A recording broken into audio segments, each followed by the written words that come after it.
First up was Agricontractor John Kennedy, based in Nenagh in County Tipperary. We caught up with him as he was preparing to go with silage the following day and asked him a few questions about how he got started. I started in 91. I started with a Ford 4000 that I bought for 2,500, and that's how I got into it. I started down at home and I started mowing silage for a local contractor in 91 with a 6610 from home and a 1327 John Deere mower, and I mowed about 1,000 acres a year for 3 years with it, and I bought a 7610 then, 2-wheel drive, AP cab. Reinvesting all the money all the time. Yeah, I suppose we used to do a good bit of tillage at home, and we'd two 6.610s and a 7.610 at the time. We used to do about 400 acres of tillage. So I suppose something to do during the summer while I was, we'd be doing a lot of spraying. And so I suppose I moved from the 7.610 to a 7.810, and I went from mowing to drawing with another contractor, and traded up to 1327 to a 1360, and went doing a bit of mowing on the side, baling and stuff like that. And then I went from that to an 8340. So how did you find 8340? Yeah, sure, there's a big step up to the 7810. Big step up. But I suppose we put about 2,500 hours a year up in the 8340 for the first couple of years, and it was well gone around the clock. And then I decided it was time to buy a new. If you can't afford an old one, if you can't afford a new one, you can't afford an old one.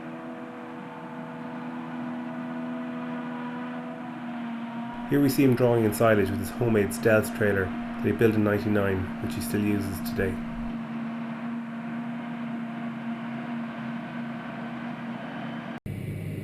John is off to a job in the silver mines, and normally would only use one of his T6030s hooked up to a coom mower in the front and a tarp mower in the back.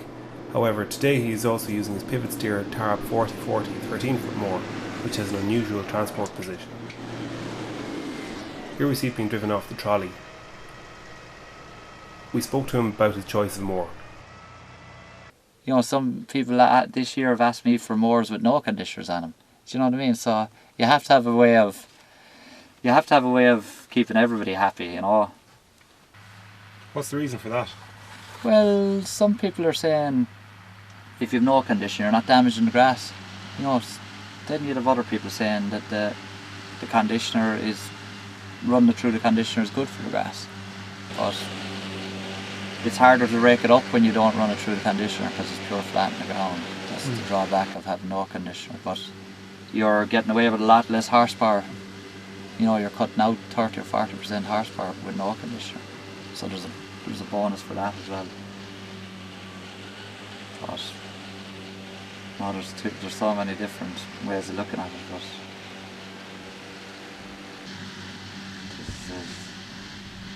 this year has opened up a lot of debate on whether you swart or don't swart, or tyres on trailers and tyres on tractor were fierce important this year. You couldn't go anywhere with super singles this year, really. You know what I mean?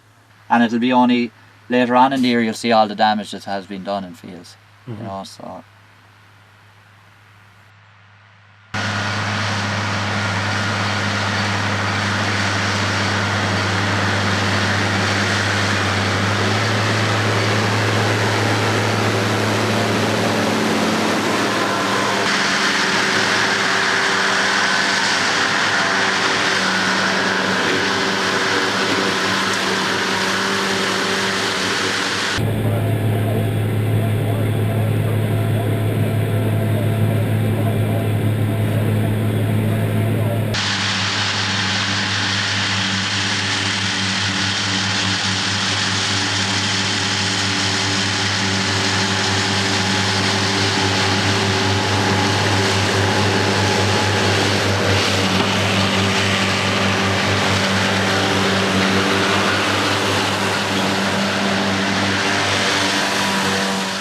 In 2000 he replaced his 8340 with the TM135.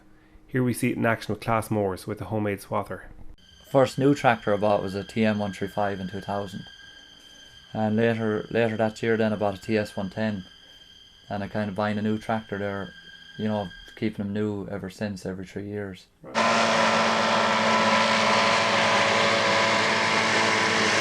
0-0 TN only guys yesterday. Brand new bike. John runs 260/30 Elites, and when there's a long draw he hires in his cousin's 260/30s with 20-foot cane trailers. It's the first day of the second cut, is it? It is the first day of the second cut now. The best day we've got all year. On the, what date is it, the 8th or 9th of August? 10th, isn't it, today? Hard lines waiting this long for it. Yeah. But it has been a long, hard slog anyway at this stage. But I'd say we'll get tomorrow out of it now anyway, hopefully. Too many acres to lift? We've 100 to do today now. We've a bit of late first cut to do in wet ground, and about 75 acres of second cut for this man. So we might run into a bit of tomorrow. It is all over the place, fields all over the place. So we'll see how we get on. There's no major panic in a day like today. It is unusual for this year anyway, that's for sure.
Running an all-blue fleet since he started, John gives us an insight as to why. And I've stuck with the blue because they've been good to me and they've been reliable. So everybody would say that I'm blue to the bone, but why change if you're not going to trade in the wife if she's good to you. So do you know what I mean? And they have been reliable. So that's why I stick with them, and I can't see changing anytime soon, either in the near future, to a different colour.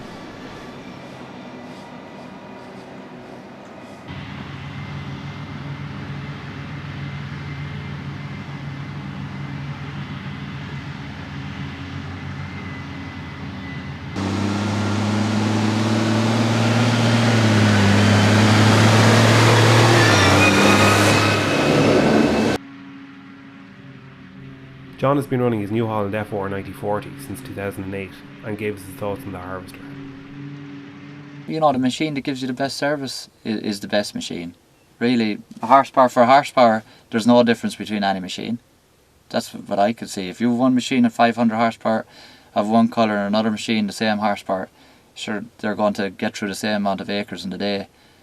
It's a matter of, running costs is the bottom line with any machine, whether it be a combine or a silage harvester. So that's the way I look at it, and I suppose if you look at it in any other light, you're really fooling yourself, I think. Who cares really what colour it is, as long as it's making you the most amount out of what you're doing with it, which is the important thing. I think lads lose sight of that.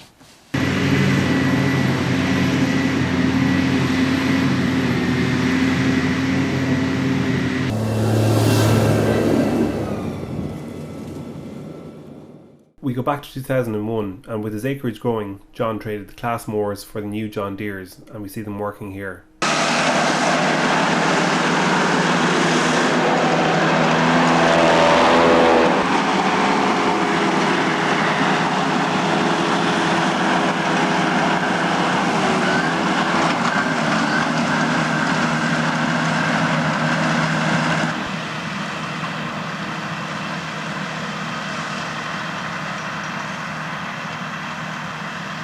I started out with a JF 1100 in 2001 and kept it for 3 seasons and moved on to a JF 1350 and kept that for 3 seasons.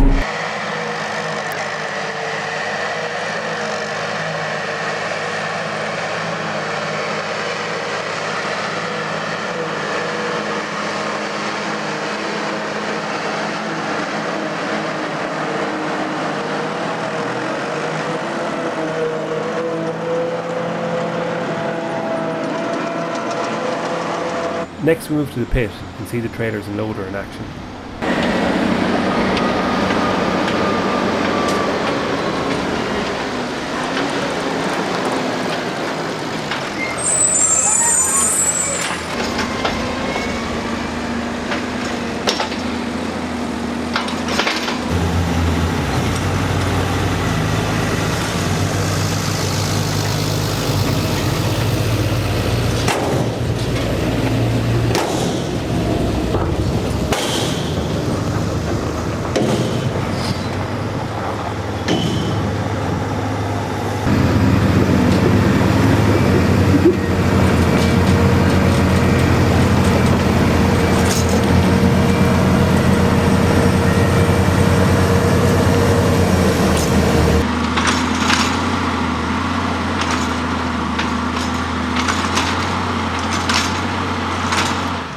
We meet another John Kennedy who helps out at the silage by providing the third tractor and trailer and also drives the 10-year-old JCB 416 loader. Yeah, I'm John's cousin. I'm working with him off and on for a lot of years now, more than I'd care to admit maybe, but we're still friends after it all.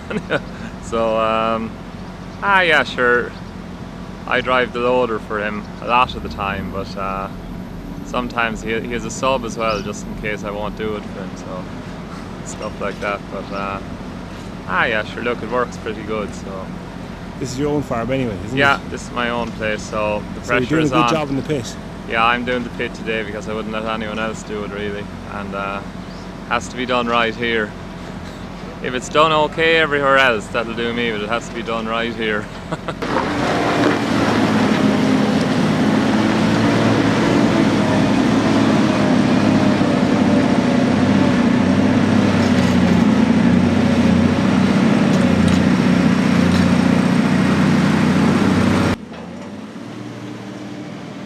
With 11,000 hours on the clock, it still has to work hard to earn its keep. This pit we're working on here now, it was demolished and rebuilt this year in 2012, so the plan is to fill it to the jaws of death, so hopefully now by the end of the day that to be full as possible, so ready for the long winter ahead.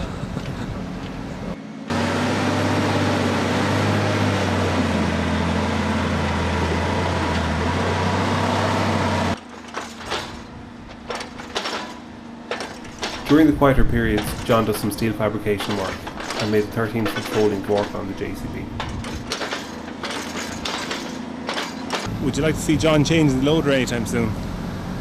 I'd say like he probably he has it in his head. I know he has, but like I'm not going to be the one to tell him. Like I'll drive it for him as long as he wants me to drive it, and when he gets another one, I'll drive that for him. What you're saying is not many drivers that drive a 10-year-old loader.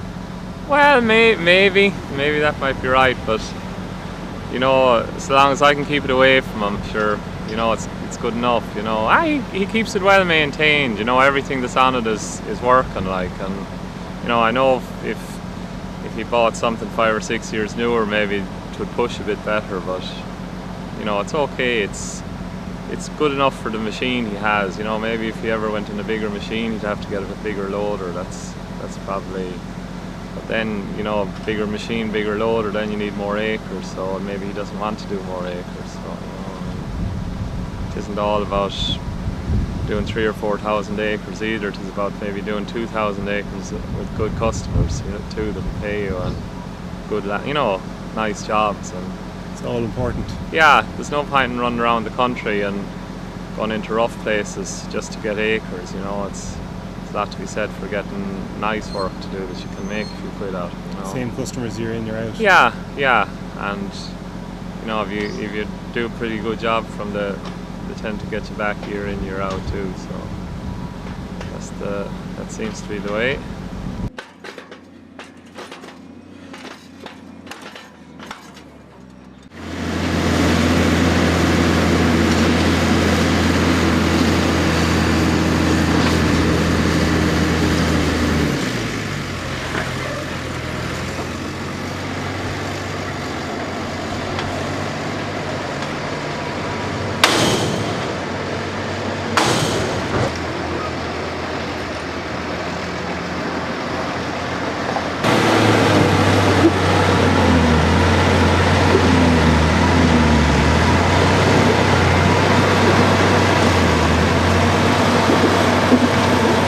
Back in 2003, but in the meantime John replaced his TM135 with the TM150 and hired in a new TM190, and as you can see it was under pressure in the heavy swaths.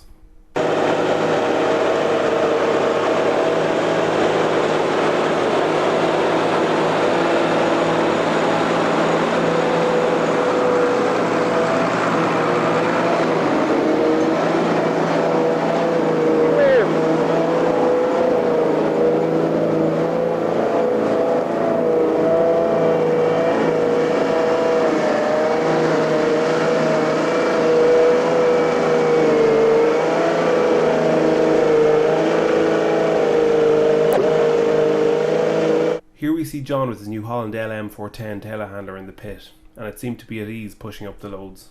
Anyone else to do it. Nobody else is good enough to do the pit. Actually, he's minding his baby. He's minding his baby on the pit. I don't know what he's calling his baby at the moment. He's not effort there now, been there for a while. No way. Nice job in the pit. He's doing a good job in the pit. There's a lot of silage going to a jet, man. There's a lot of silage going to a jet. How many acres are going so far? I'd say roughly about 19, 20. Maybe a bit more actually, could be a bit more. Could be between 2 acres now. I'm not great at guessing acreage.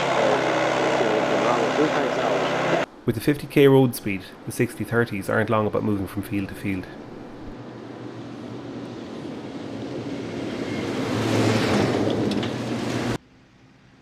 With the tough going due to the bad weather throughout the season, we talked to John in the pit about the year so far.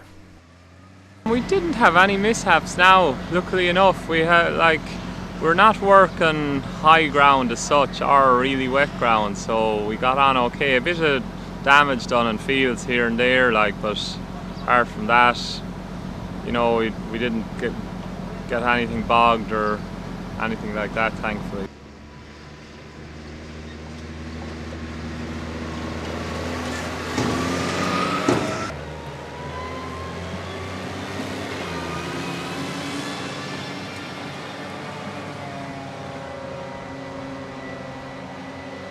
John talks to us about his choice of tractors and harvester. You know, Holland seems to be, you know, well spec for what I'm doing. You know, we go for the SLE gearboxes, we don't go for the range command gearbox. You have the expense, you know, more expensive with the range command, but for what we're doing, you know, the SLE gearbox is a good gearbox. The shuttle is better. You know, I find them a better gearbox than the range command gearbox, but then people differ. But you know, I don't buy a machine that I don't need, and I don't get something on it that it's like the machine. It's the harvester's doing what I wanted to do with a 20-foot swart. Yeah. So I can't see the point in spending more money On a bigger on harvester. something over the odds when I don't need it. Same with the tractor. Yeah. I prefer to buy a tractor and work it hard and have it, you know, doing what it's supposed to. But, you know, that's just the way I look at it. The money isn't out of it to be buying something over the odds. Mm-hmm.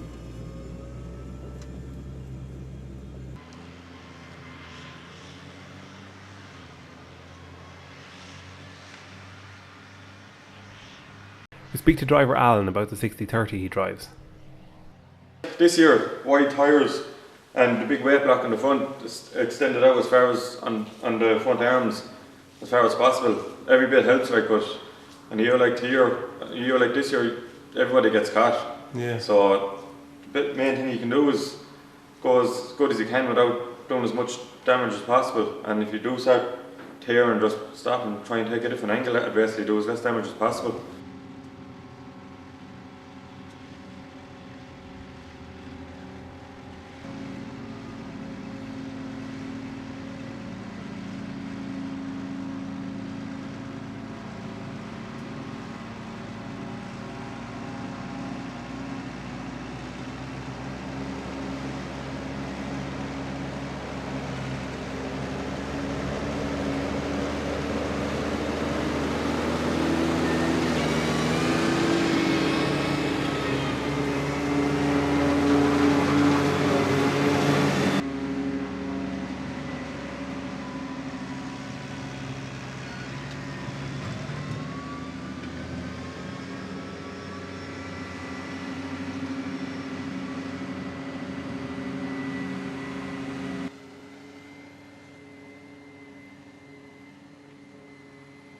John talks candidly about the running costs of the harvester.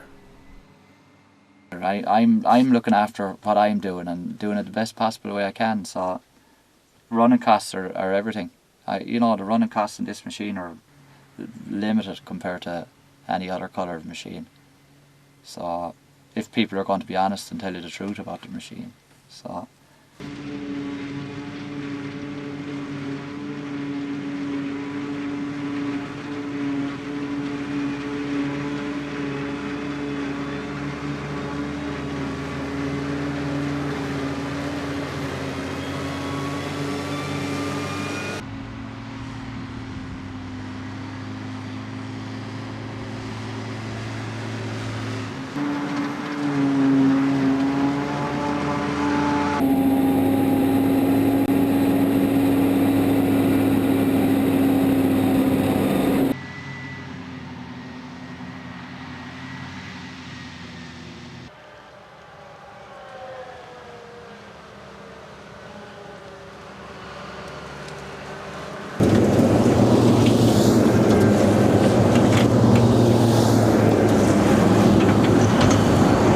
Back in 2005, and here we see John's TS100 alongside his new TS135A with his new JF1350 harvester.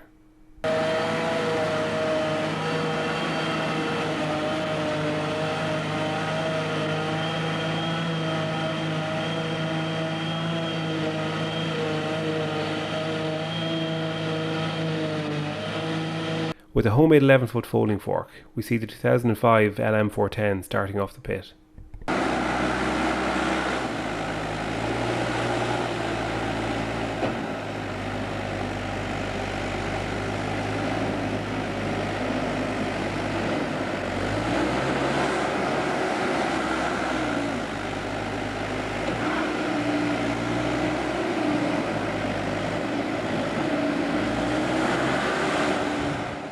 We move on to 2010 when John had his harvester 2 years and was then running two 2008 T6040s, along with hiring in his cousin's TS115A for drawing silage and another TS125A for mowing.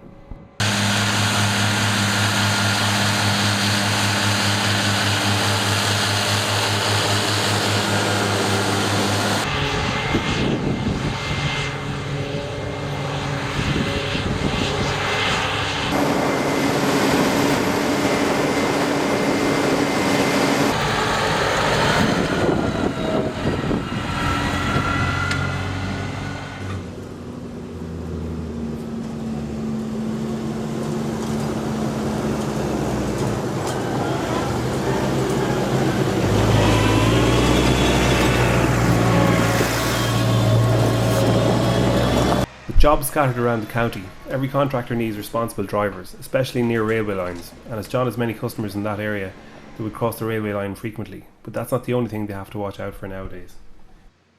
We have a good team of experienced drivers too, which helps, and you have to be careful on the road, though. We're finding that it's getting a bit more difficult year by year on the road. Car drivers have no respect anymore.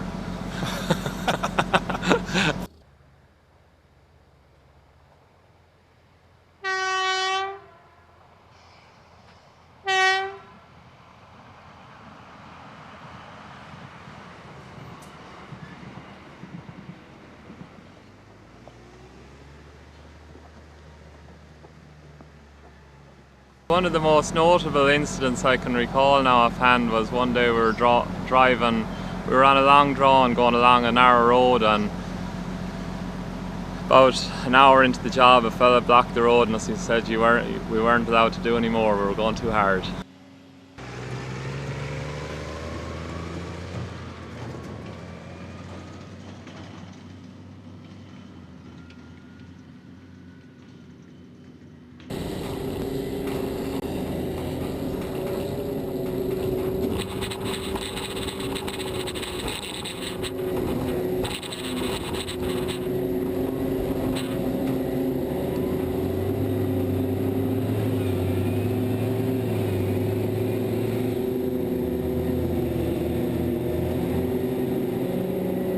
We chat to Sean about changing trailers on the move. It's all about saving time in the field, and less time in the field is more time picking grass somewhere else, you know. That's what the whole season is about, is getting through the work as fast as you can. With the price of diesel today, John doesn't like letting the trailers away from the harvester unless they're as full as possible.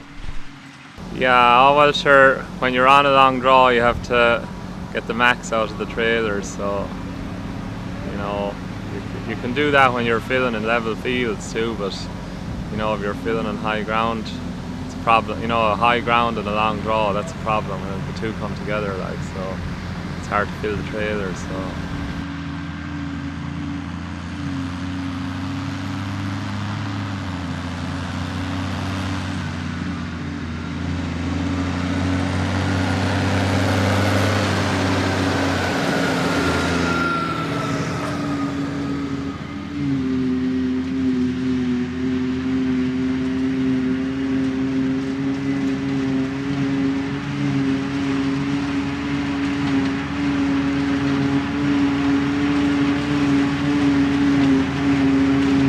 Some farmers mow their own grass, so John brings in his 8560 to rake some first cuts and most second cuts.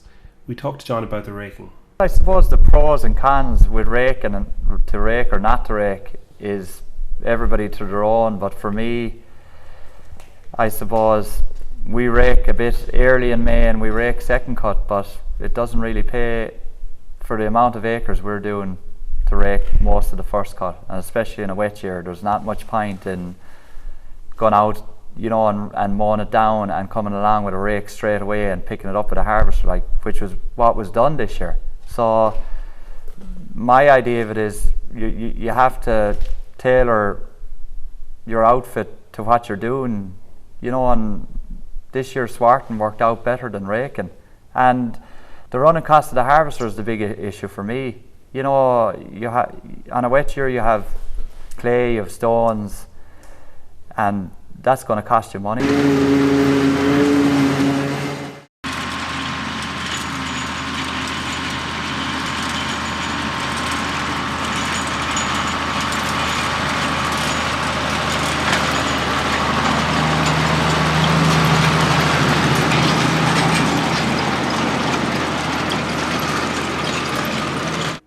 We talked to Mike, who was helping John out during his holidays.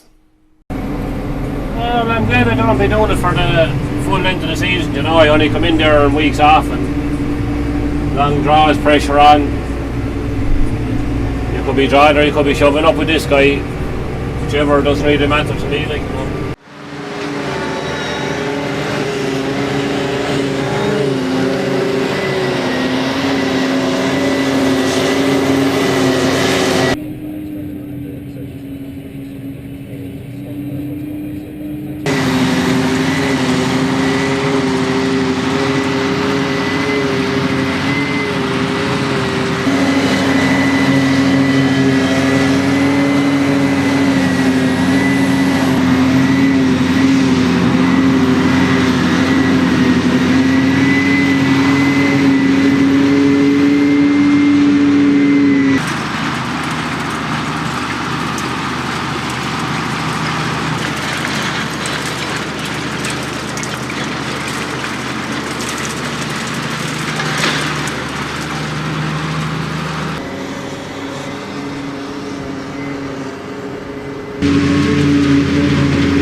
John about his outfit and also the weather and ground conditions throughout the year so far.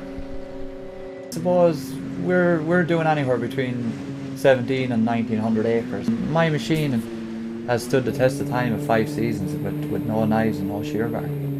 Gone into 6th season. So other people are putting in knives after a year with raking, and they're putting in wear plates. So I don't think it justifies that the money we're getting per acre, which is 120 this year, if I go anything that I rake, I'm taking a hit on the raking. You know, so.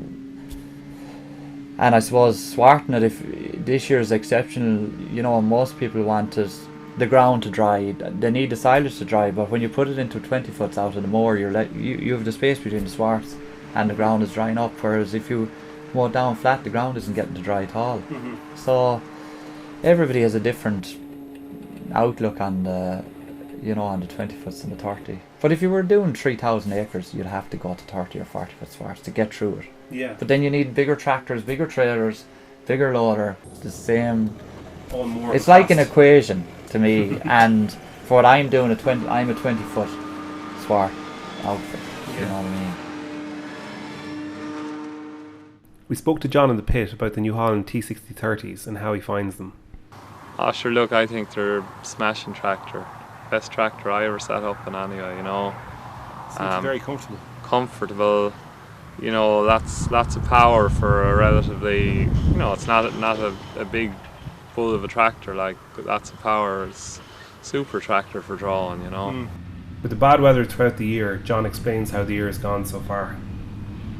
I think back in March, like things looked great, but April and May came very cold and no grass as a result, and it's raining ever since June then. So it's hard going, but you know, we're getting through day by day, you know, and that's, you know, we're still doing first cut here on the 7th or whatever it is, the 10th of August, so that tells its own story. But you know, it's getting done at the same time, and the farmer's relieved at least, you know, to get something into the pit. So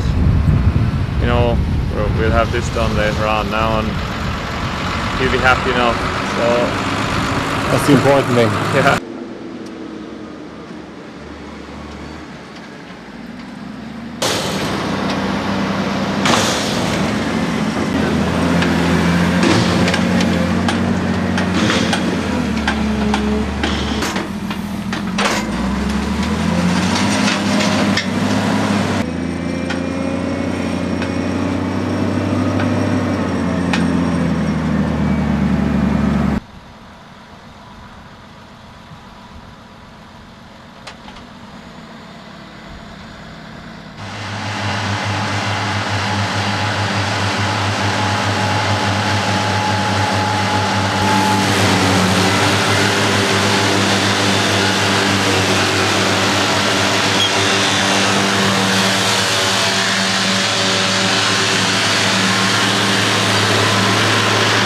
Here we see the 13-foot Tarp 4040 centre pivot mower working as a backup to the doubles, which increases output in busy times.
John's staff have been with him a long time, and he explains how important they are to the smooth running operation of the business. because the lads driving the tractor are a very important part of any outfit. Nobody seems to. It's all about what machinery you have. If you don't have good lads driving them, they'll only go where they're driven. So for me, I wouldn't be able to operate without the guys that are driving for me. They're reliable every year. They're on time. Nothing gets broken. Nothing gets damaged. You know, only maybe once in a blue moon, but it's very rare. So that's an important part of any silage outfit as far as I can see. The drivers are probably the most important.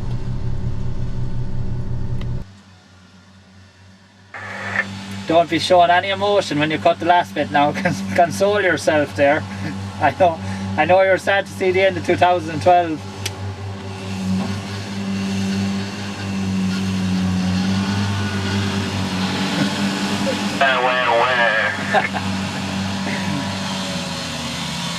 Happy to see the end of the moon for 2012. Very happy, extremely happy. I'm never normally happy, but I'm happy this year. But look at it, hopefully next year won't be as bad. It's just one of those years and you have to take the good with the bad. Yeah. Next year will be a totally different ball game, hopefully. Let's hope. Let's hope is right.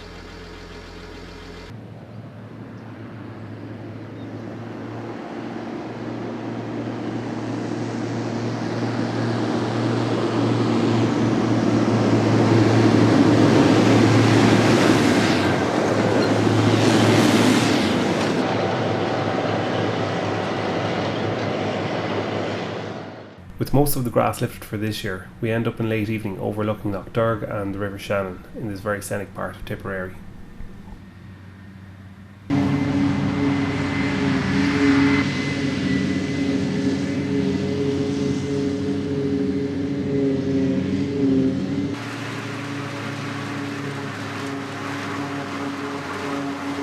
Yeah, it's been fierce wet from start to finish. Like there's a lot of doom and gloom out there now, but sure, look, we're near the end of the season now, so it's done and dusted anyway for another year, hopefully.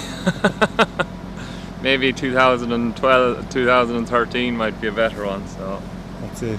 Sure. Hard to know. I'm not as good at the interviews as Katie Taylor.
That's the joys of motoring.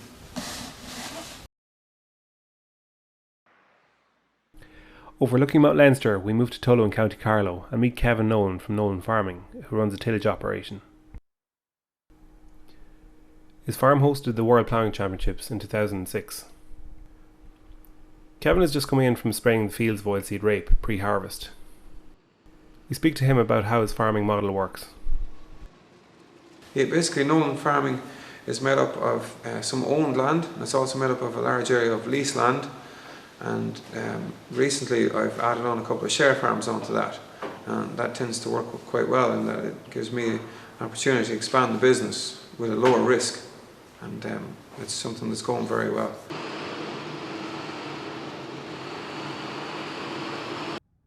Owning 300 acres of his own land, 240 acres in one single plot, he also farms a further 450 acres in the area. Kevin also does 250 acres of various contract work. Growing mainly winter crops, including rape, barley and wheat, we take a look around the farm before the harvest begins to see how the crops are progressing. With blue skies overhead, Kevin gets the combine ready for the harvest. First up is the winter barley on the home farm, and with the 1-year-old Claas Lexion 740, equipped with a 25-foot header, it makes short work of the crop.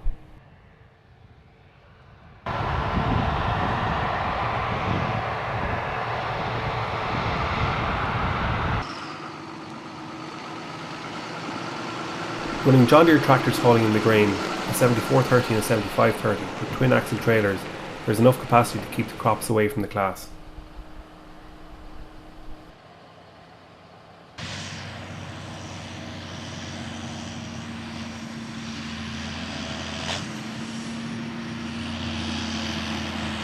With the good farm roadway infrastructure in place, getting the grain to the farmyard and drying facilities speeds up the operation.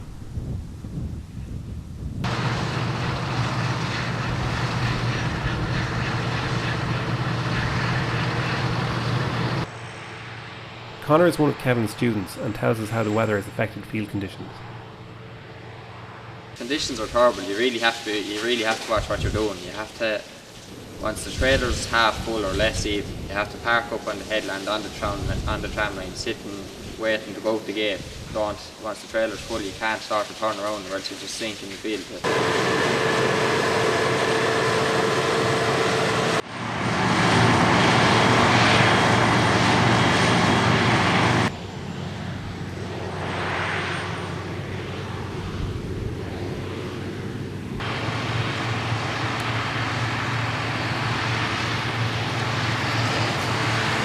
Using the John Deere Green Star Auto-Track guidance on all his equipment, Kevin finds it very efficient at keeping the harvester at full capacity, and as you can see makes sure there is no overlapping down the field.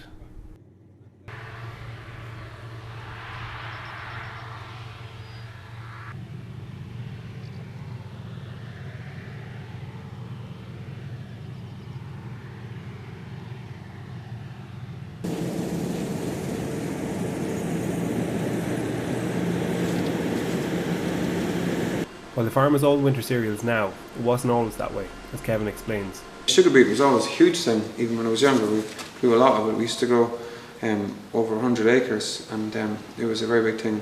We used to prepare all the seed beds, and was involved in that from a young age as well. And then we also used to, we had a very good men harvesting. We had Eamon and John Tracy harvesting at the famous Ploughing, and they did great work in sowing it and also in harvesting it. But then we would draw it all to the factory ourselves. So the factory was within, I guess, it's within 7 miles of here. So it was a very busy time for us.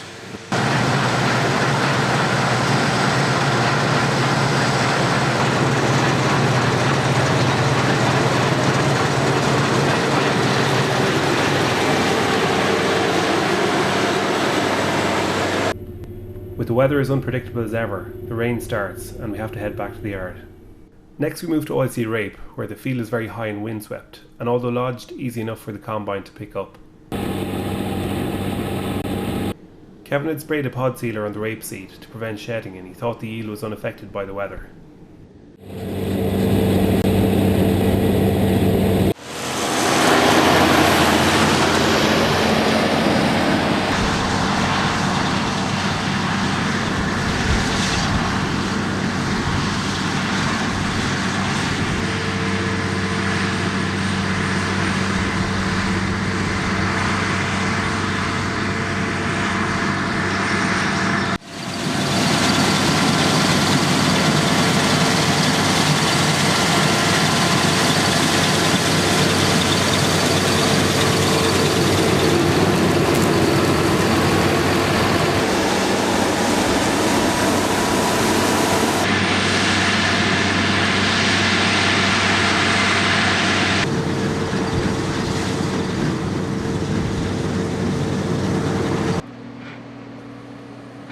With the weather being so unsettled, moving must be done as quickly as possible between fields to keep the combine harvesting.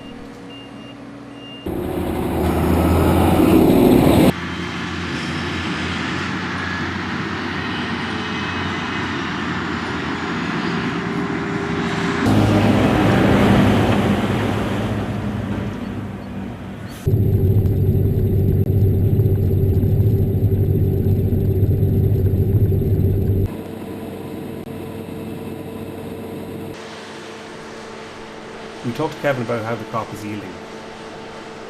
It's a nice crop of rape there, Kevin, isn't it? Yeah, it's a nice crop of rape, and it was actually sowed quite late. It was actually sowed in the second week in September, but according to the yield monitor here, it seems to be yielding just as good as anything that was sowed 2 and 3 weeks previous to that, you know. So maybe it's just the year that suited it, you know. So I'm happy with it, absolutely, yeah.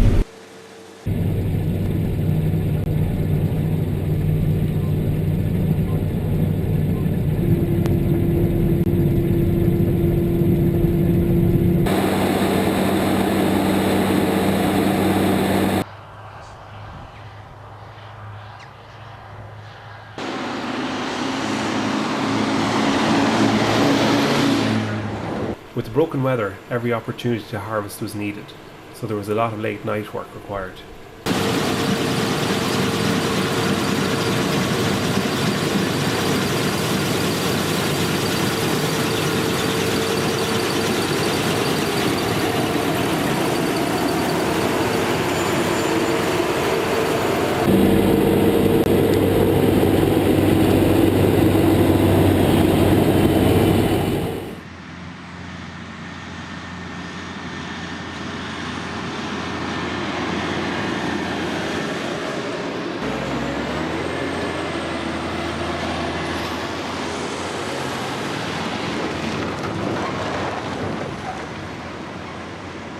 With the harvest being start-stop affair, and with the crops ripening differently to other years, we talked to Kevin about the unusual patterns.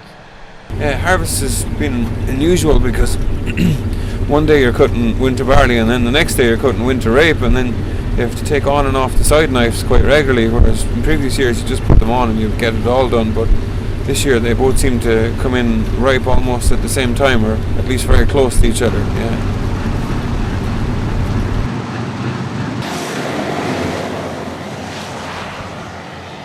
Although the Lexion is fitted with 900mm wide flotation tyres, this year the land is so wet they aren't enough to keep it above ground all the time.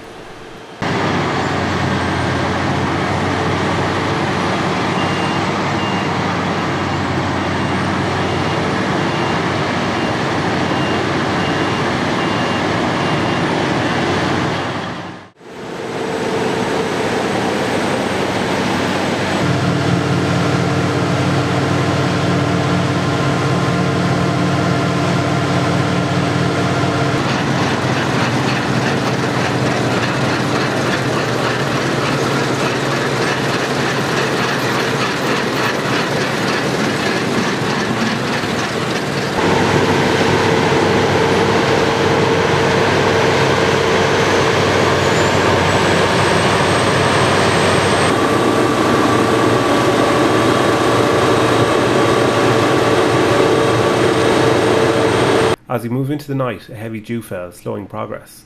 Soon afterwards the rain fell and the lads head back for the yard.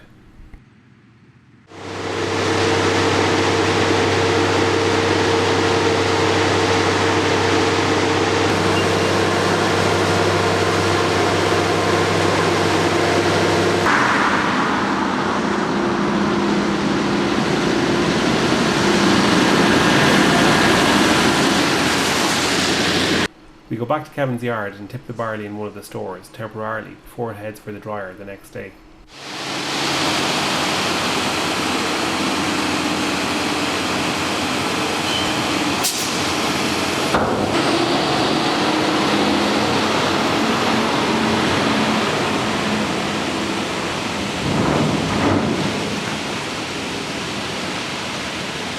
We finish at the barley with the trusty 3CX shoving some grain.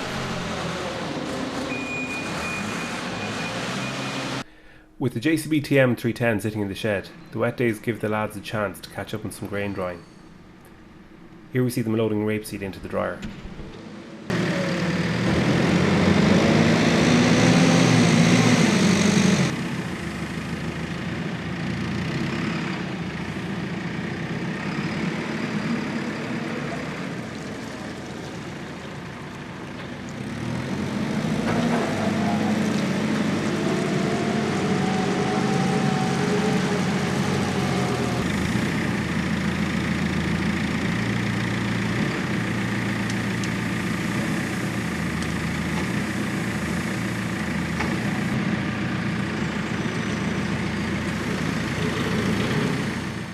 When there's no harvesting on, the lads are always busy.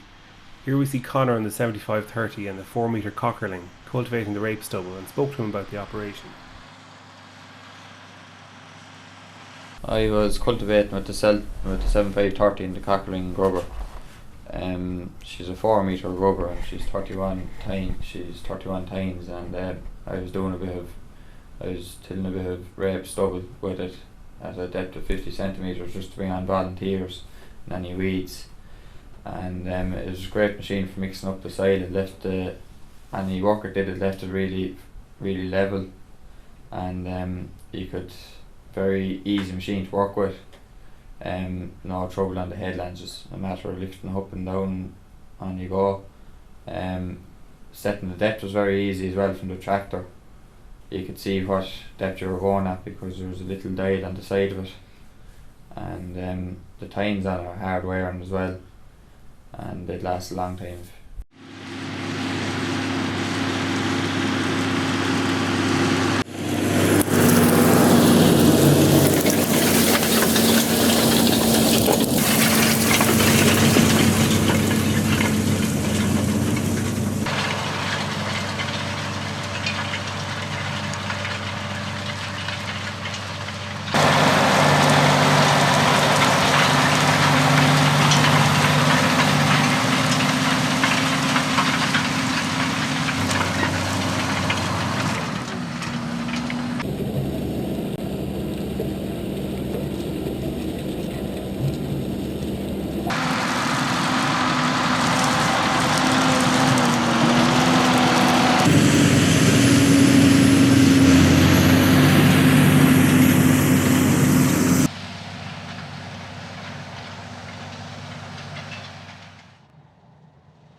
We are back in Kevin's home farm, where the Lexion is harvesting wheat under the threat of dark clouds.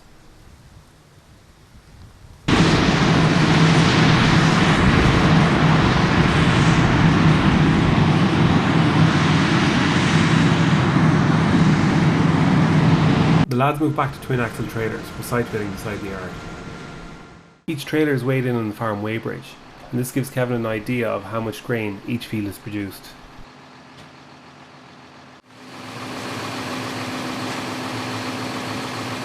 David gives us his thoughts on why he likes driving the 7430 instead of the 7530.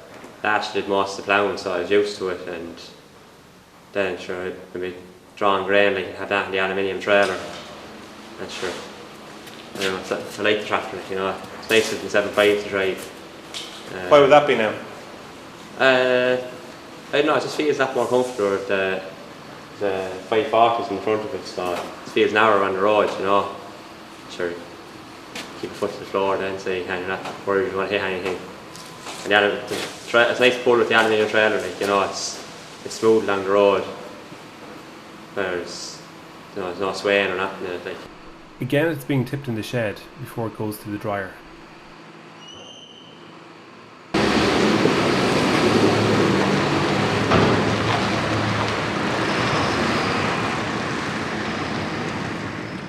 Here we see the TM310 tidying some wheat before going through the dryer.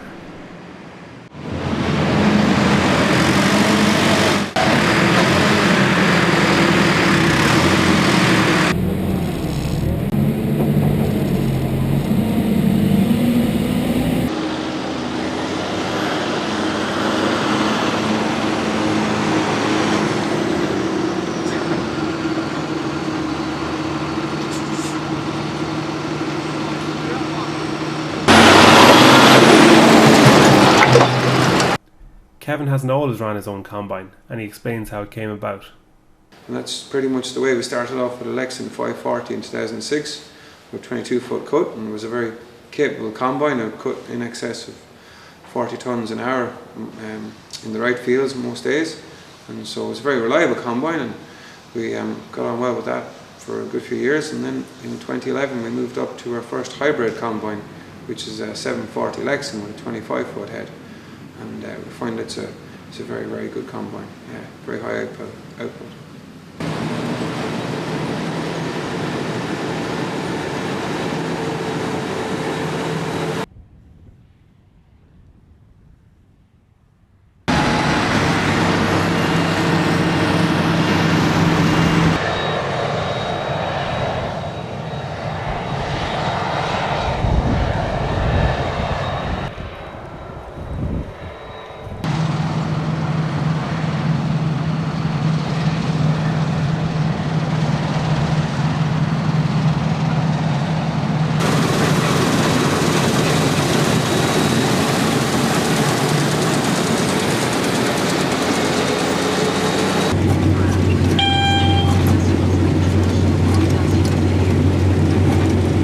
We'll take a look at the John Deere Autotrack system on the combine, and Kevin will give us a brief explanation of how it all works.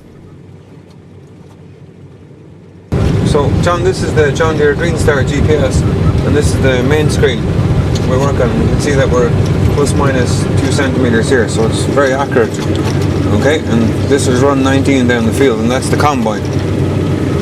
Okay, so if we go down here, we can just go to a smaller screen and you can adjust the settings in here. Okay, so that'll be steering speed and the implements here and the equipment. So that's the machine as in the combine, and that's the header. These are all the measurements here for the header, etc. And then here is you have all your fields and your boundaries and all your guidance. So there's a whole host of menus in there that you can make custom settings to your auto steer. And it stores all the fields, and once they're stored in at once, they'll be in it for all times. So it's a very, very good piece of gear. You can see we're tracking online here, so it's absolutely brilliant, and it's a very, very efficient piece of gear.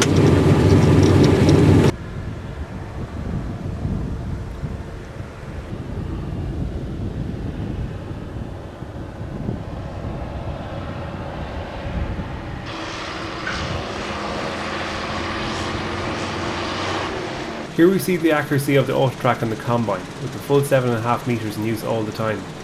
It makes it easier for night work, lessens driver fatigue, and gives Kevin more time to monitor the combine's performance.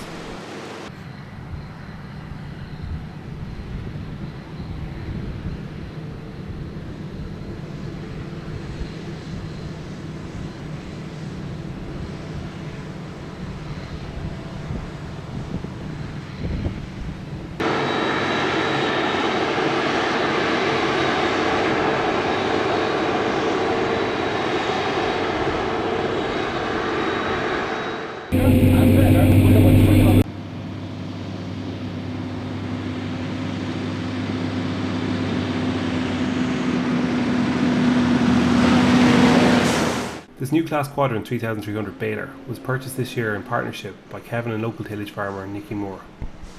It's a high density baler with a huge appetite for straw, and it's being pulled by Nicky's new John Deere 6190R.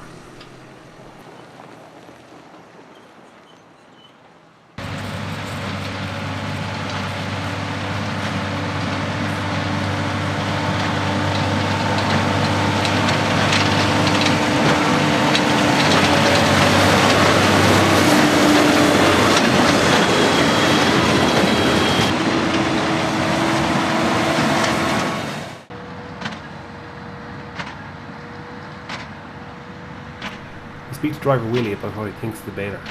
Found the baler fairly impressive, alright. There's some good features on the baler. The steering axle was fairly good. It was easy turn on the headlands with it. The oversized tyres, less compaction on the ground. We had a few faults with the baler with the knocker. There was a needle out, and sometimes she would knot twines on the outside. You'd have to break the bale seal, and that was a bit of a bother, right? But if we have any bother, our local dealer will come out and fix it. They're fairly good, they'll have it up and running in 20 minutes or so.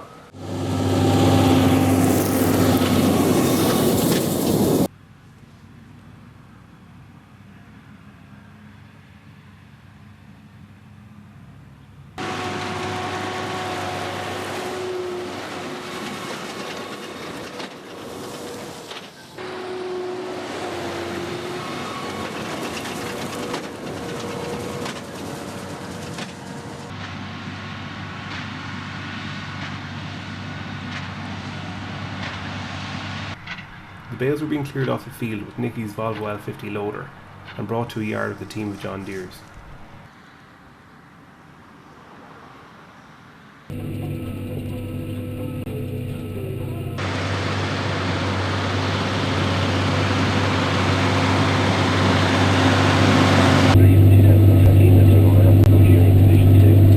With the dust rising from the baler, it was one of the few dry sunny evenings for baling this year.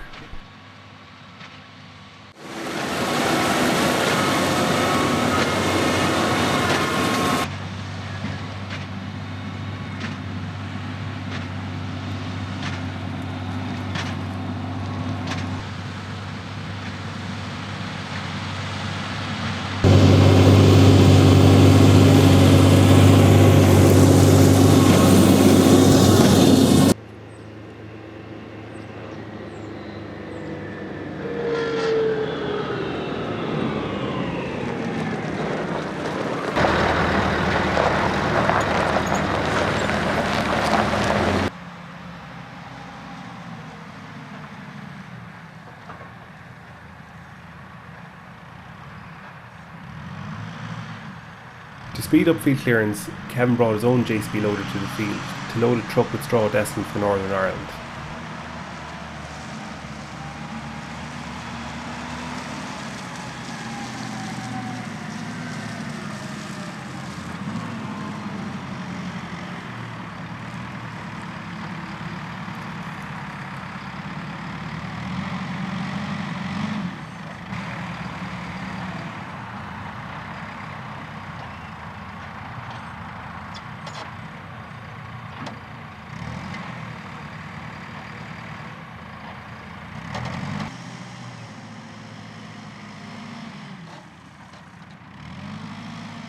The TM310 is an ideal machine for loading straw, and Kevin is planning on having a 4-bale fork next year for a faster turnaround time for trucks, and he gives us his thoughts on the JCB.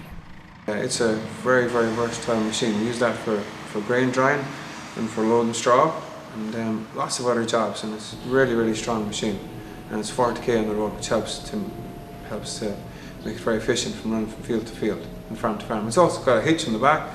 Sometimes during the autumn we can bring some seed to the field behind that loader on a light trailer, so it's very, very handy for large bags of seed.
Here we see the 7530 pulling hard coming up the hill with the Smith triaxle loaded with grain.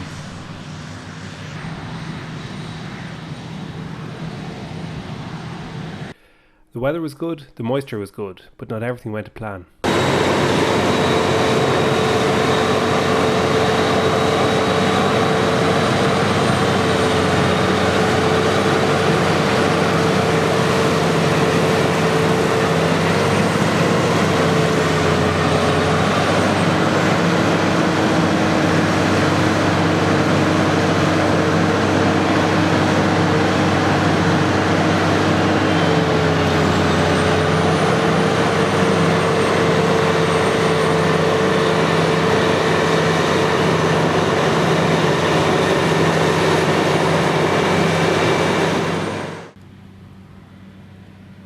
With the soft ground causing problems for the combine, we moved on to a higher field.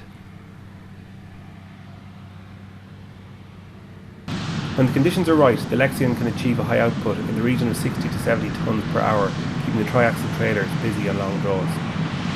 Sometimes the 6630 is called in with the twin axle trailer to keep the combine harvesting.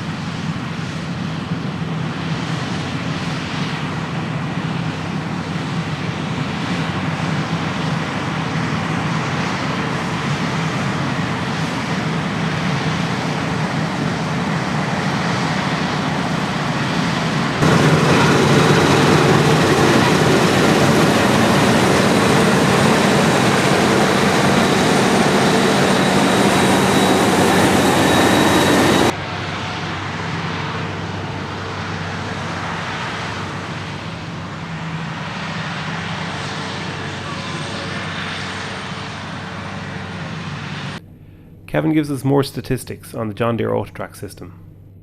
Actually it takes 10 minutes to move it from machine to machine, so we tend to leave it on the combine during the harvest, and what it does is we can cut every second weight in the field, so we don't have to have such a large headland, and it's very efficient in managing the trailers. We know how many runs are in the field as soon as we've driven once around the field, so that's great, and it's just so accurate and so much more efficient. I mean, I reckon I'm probably getting another 8-10% output out of the combine since I installed it, because the combine table is full, literally full all day long.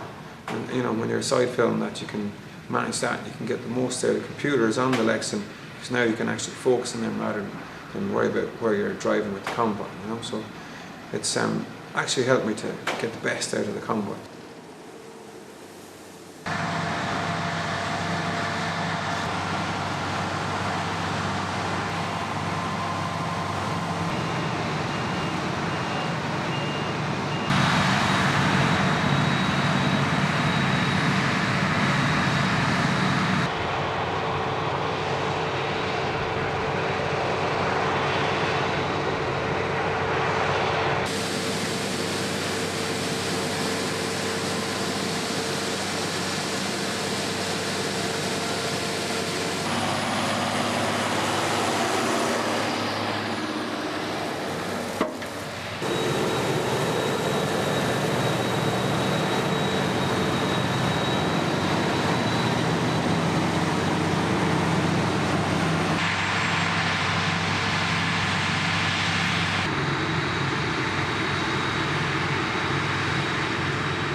Here we see a brief shot of a demonstration Claas Lexion 820 on the baler.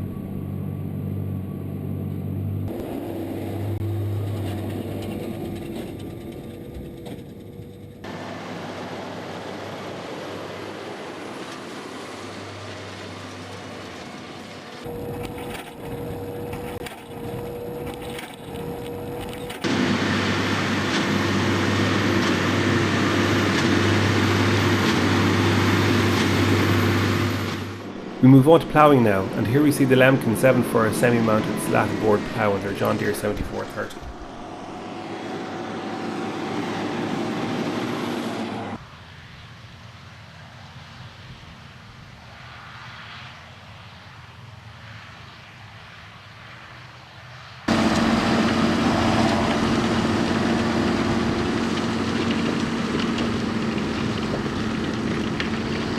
This combination works very well together, but to most people, a 7-4 reversible plough on 165 horsepower or 7430 may seem underpowered, but this is not the case, as Kevin explains.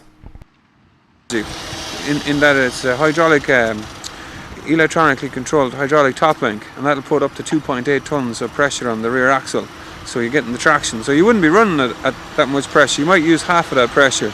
So there's very little slippage with that tractor when it's ploughing, yeah. So it's very efficient and it's very light in fuel, and it's got long life parts in it. So we change the plough parts maybe once every 500 or 550 acres. So all the metal on the plough is hard wearing. So it's a very good machine. Replace the points. Oh, the points are every 500 to 550 acres, yeah. On this tillage farm there is no slurry or dung to spread on the ground, so Kevin has to find other forms of nutrients for the soil, as he explains. This is it's sludge from the city, you know, so it's human waste. So it's actually a very good source of nutrients for the soil. So I think, like in my mind, if you want to get very high yields every year, year in, year out, you need to be putting something back into the ground to give a bit of body. So we use the biofert and the biocake and the quins, and we get on very well with them every year, yeah. So it's a great system. You don't see yield difference?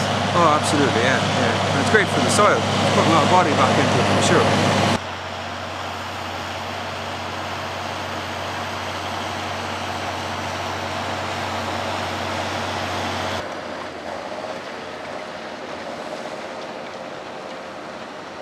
With the Lemken ploughing a width of 3.1 metres in one sweep, Kevin tells us the benefits. So it's actually ploughing more than my drill will sow. So if you get into wheat and the season is difficult, you can literally be ploughing and sowing together, and the plough will just about keep ahead of the drill.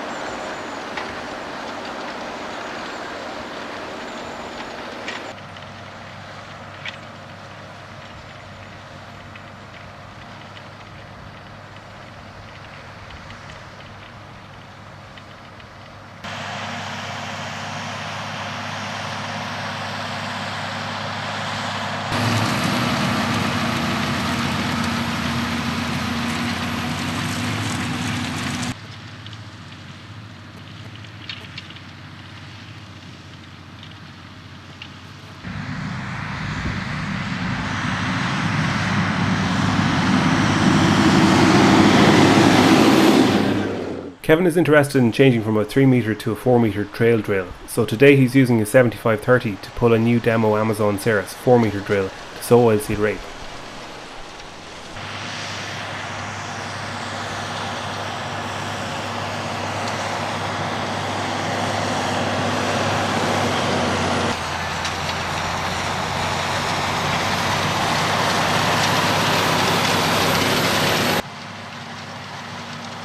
Field conditions were good and it was performing well, and he talks about the demo so far. I think it's a well-built machine, and it's strong and it's fast and very straightforward to set up, and the computer is very familiar to me because it's the same as the fertiliser spreader. Oh, very good. That's very convenient, to be honest. So I've been trying out a few drills over the last months, or I suppose last year. We're having the Amazon Ceres today. It's a 4 metre version. It's a fairly interesting piece of machinery.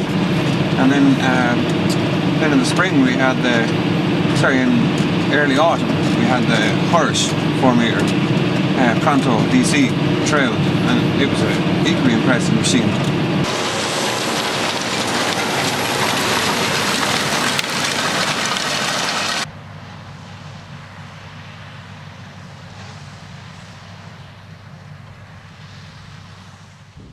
Kevin is impressed with the service from the local machinery dealers and helping him with his decision by providing him with demo drills.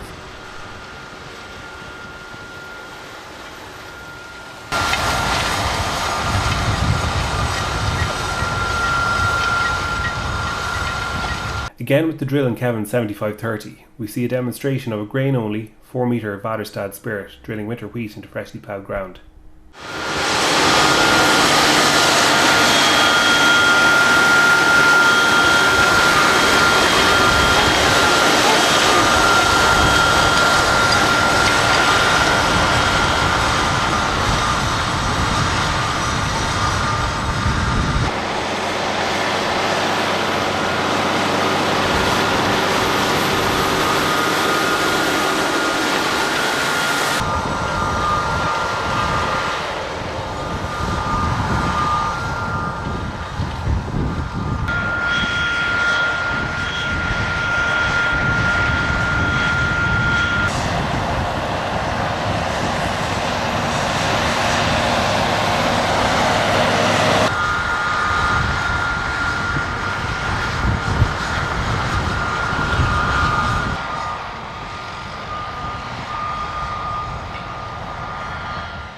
We're back in Kevin's home farm where he's drilling winter wheat, and the ground has been recently min-tilled by his cultivator.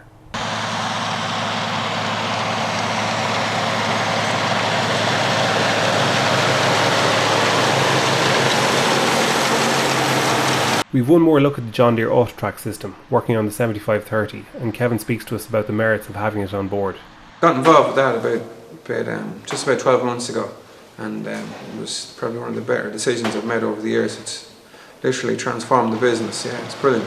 So last autumn we sowed all the crops with the Green Star, and I didn't touch the steering wheel, sowing the field, literally just only steered on the headlands, and that was it.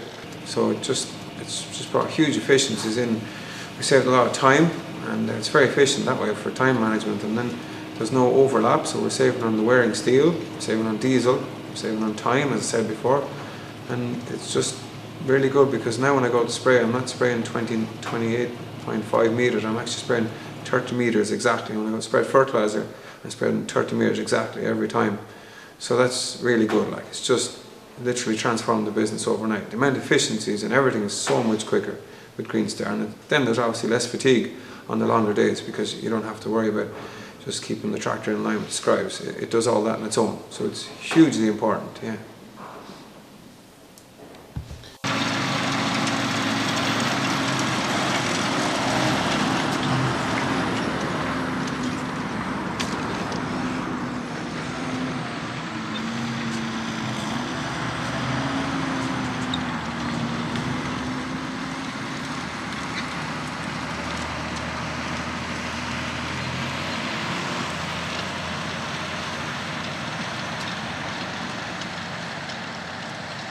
With the autumn drilling nearing completion, Kevin hopes to have a decision made on his choice of drill shortly.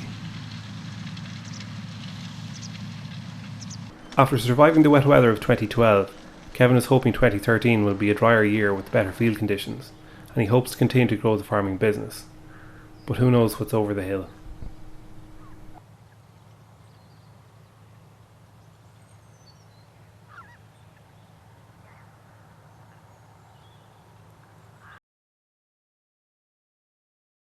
Earlier in the year, Kelly's of Boris held an open day on Kevin's farm and had a huge array of machinery on display, and was also demonstrating many machines, as we see here.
I've never missed a thing. In fact, I live on memories from the fields. As you fade to the unknown, I kick my feet, I'm right at home. Forever dry and far from shy.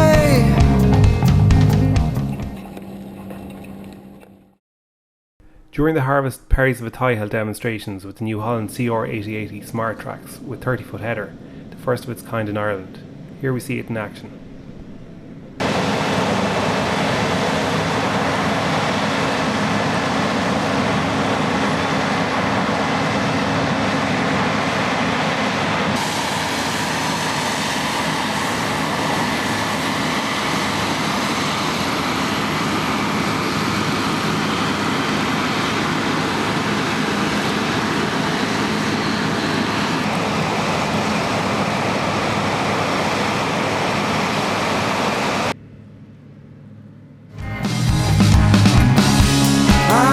Exception and a mile out of the way.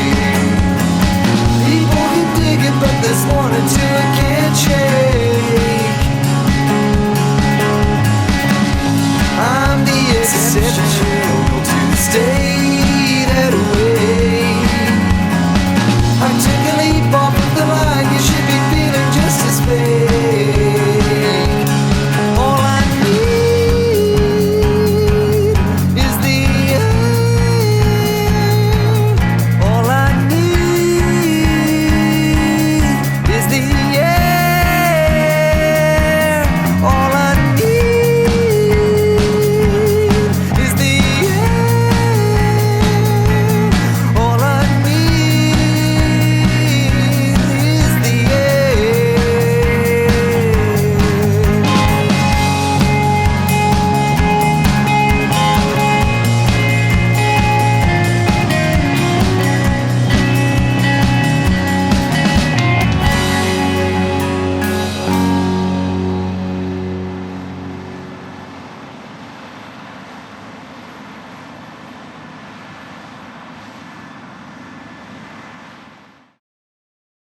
The